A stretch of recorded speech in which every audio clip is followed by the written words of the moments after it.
अब अल्लाह ताला ही हमें इसे बचा सकता है।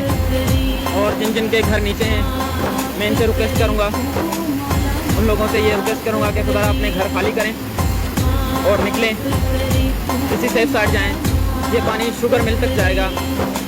ये पानी बहुत से गांव, बहुत से घर तबाह करेगा। अल्लाह ताला माफ़ करे, बहुत जानी और माली नुकसान हो सकता है। गवर्नमेंट